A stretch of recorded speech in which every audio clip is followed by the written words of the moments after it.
আসসালামু আলাইকুম ওরহমতুল্লাহ। কয়েকটা নিউজকে এক করে পড়ার চেষ্টা করব।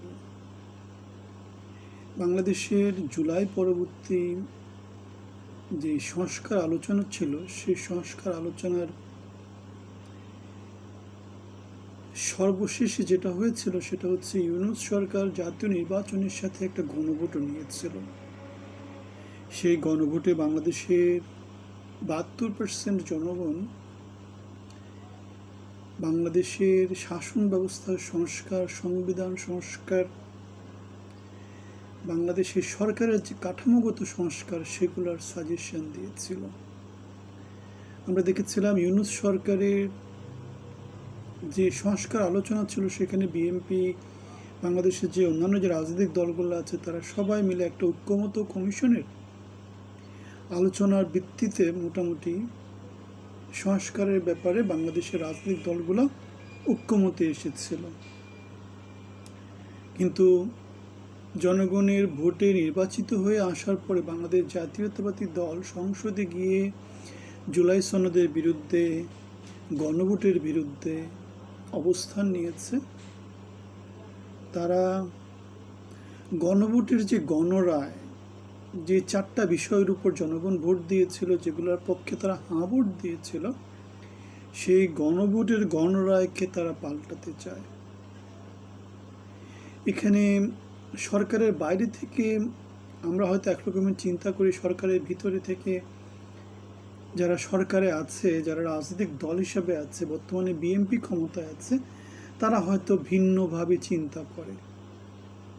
তাদের চিন্তায় আছে তারা দেশকে কিভাবে জবরদস্তি করে, জোর জুলুম করে শাসন করতে পারবে।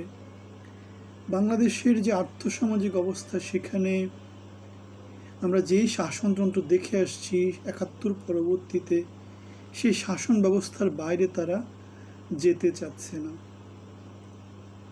তাদের চিন্তা চেতনায় ৭১-এর স্বাধীনতা পরবর্তী বাংলাদেশ যেমন করেছিল তেমন করেই তারা বাংলাদেশকে রাখতে চাচ্ছে। তারা এর বাইরে আর যেতে চাচ্ছে না, এর বাইরে আর চিন্তা করতে পারছে না। শহীদ প্রেসিডেন্ট জিয়াউর রহমানের যে ১৯ দফা, বাংলাদেশের সংবিধানের যেই নানা রকমের ধারা উপধারা, অথবা তারেক রহমানের যে ৩১ দফা, সেগুলার বাইরে তারা যেতে পারছে না। তারা সেখানে জনগণের যে চিন্তা চেতনা সেগুলোকে নিয়ে আসতে পারছে না। তাদের চিন্তা চেতনায় আছে হাসিনা যেমন করে উন্নয়ন উন্নয়ন উন্নয়ন করে ১৭ বছর ক্ষমতায় ছিল, তারাও তেমন করে যে পুরনো যে সংস্কৃতি সেটাকে ধরে রেখে কীভাবে তাদের ক্ষমতাকে তারা পাকাপোক্ত করতে পারবে। বাংলাদেশের যে দুটো উপনির্বাচন হলো ২ মাসের ভিতরে, একটা হয়েছে বগুড়াতে, আরেকটা হয়েছে শেরপুরে। এই দুটো উপনির্বাচনে যেভাবে দিনে দুপুরে ভোট কারচুপি হয়েছে, হাসিনা ১৭ বছরে বিএনপি তো নির্বাচনে পার্টিসিপেট করেনি অনেকগুলাতে, কিন্তু হাসিনা তাও রেখে ঢেকে রাতের ৮টায় দিনের ভোট রাতে হয়েছে, দিনে দুপুরে করেননি। কিন্তু আমরা দেখতে পেয়েছি শেরপুরে এবং বগুড়াতে যে নির্বাচন হয়েছে সেটা দিনের ভোট, দিনেই তারা কি করেছে, ডাকাতি করেছে। সমাজে আলোচনা চলে আসছে মাগুরার মতো করে ১৭ বছর পরে বিএনপি ক্ষমতায় আসার পরে তারা আবার একই সংস্কৃতিকে চালু করেছে কিনা। বাংলাদেশ ক্রিকেট বোর্ডের বুলবুল ক্রিকেট বোর্ডের চেয়ারম্যান ছিলেন। এখন আমরা দেখতে পেয়েছি যে তামিম ইকবাল, তার নেতৃত্বে ক্রিকেট বোর্ড নতুন করে ভেঙে দিয়ে অ্যাডহক কমিটি গঠন করা হয়েছে, এবং সেখানে আমরা দেখতে পেয়েছি মন্ত্রীর ছেলেপেলেরা, মন্ত্রীর বউ, নানা রকম ক্ষমতাশালী লোকজনের আত্মীয় স্বজন দিয়ে এক বোর্ড তৈরি করা হয়েছে, এবং কার অধীনে তৈরি করা হয়েছে? তামিম ইকবাল, যার বয়স এখনো ৩৫, যে চাইলে এখনো খেলতে পারে। নেতৃত্ব দেওয়ার মতো যোগ্যতা তার মধ্যে আছে কিনা আমরা দেখেছি। ইউনূসের সাথে, এরশাদের সাথে, হাসিনার সাথে, খালেদার সাথে, কার সাথে তার ছবি পাওয়া যায় না। আমরা দেখেছি হাসিনা যেদিন গণভবন থেকে পালিয়ে যাচ্ছে সেদিনও তামিম ইকবাল যে ভবন আছে সেই ভবনে সে স্বাক্ষর করে ঢুকেছে, এমন একটা সম্ভবত আলাপ আলোচনা সোশ্যাল মিডিয়াতে দেখা যায়। সুতরাং এমন একজন যার কোনো চরিত্রের ঠিক নাই, যার কোনো নীতি নৈতিকতার ঠিক নাই, যার পারফরমেন্স তেমন করে ঠিক আছে সেটাও বলা যাবে না, সেখানে বুলবুল এর মতো একজন যে আইসিসিতে কাজ করে এশিয়ান ক্রিকেট কাউন্সিলে সে এখন চেয়ারম্যান হয়েছে ডেভেলপমেন্ট কমিটির। সুতরাং এরকম একজন স্টার, এরকম একজন সিনিয়র লোককে একেবারে চেয়ার থেকে তুলে দিয়ে জোর করে বসে পড়ার মতো একটা ব্যাপার হয়েছে। বাংলাদেশে যেই কয়েকজন যোগ্য ক্রিকেটার আছে যারা ক্রিকেটকে নেতৃত্ব দেওয়ার মতো যোগ্যতা রাখে, তার মধ্যে বুলবুল অন্যতম একজন। এখন ক্রিকেটকে নেতৃত্ব দিতে হলে ক্রিকেটার হতে হবে এমন কোনো কথা নেই, যেটা হতে হবে সেটা হচ্ছে তার ম্যানেজমেন্ট কোয়ালিটি কীরকম, তার নেতৃত্ব দেওয়ার অভিজ্ঞতা আছে কিনা,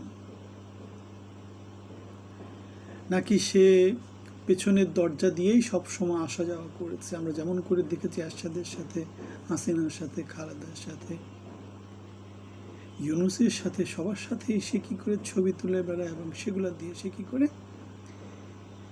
সোশ্যাল মিডিয়াতে নানা রকমের স্কোর পাওয়ার চেষ্টা করে। তাহলে গণভোটের গণরায় পাল্টে দেওয়া হচ্ছে, জুলাই সনদকে পাল্টে দেওয়া হচ্ছে, 24-এর গণ আন্দোলনকে পাল্টে দেওয়া হচ্ছে, মন্ত্রী প্রতিমন্ত্রীদের আত্মীয় স্বজনদেরকে দিয়ে বাংলাদেশে নতুন একটা শাসনতন্ত্র প্রতিষ্ঠা করা হচ্ছে যেখানে জনগণের কোনো রকমের সম্পৃক্ততা নেই। 24-এর গণ আন্দোলনে যারা পার্টিসিপেট করেছে তাদের কোনো সম্পৃক্ততা নেই, যোগ্যতার কোনো বাজ বিচার নাই। পালিয়ে থাকা লোকজন এখন বাংলাদেশের সবচেয়ে সাহসী লোকজন, বাংলাদেশের প্রধানমন্ত্রীর ছায়া প্রধানমন্ত্রী হিসেবে দায়িত্ব পালন করছে।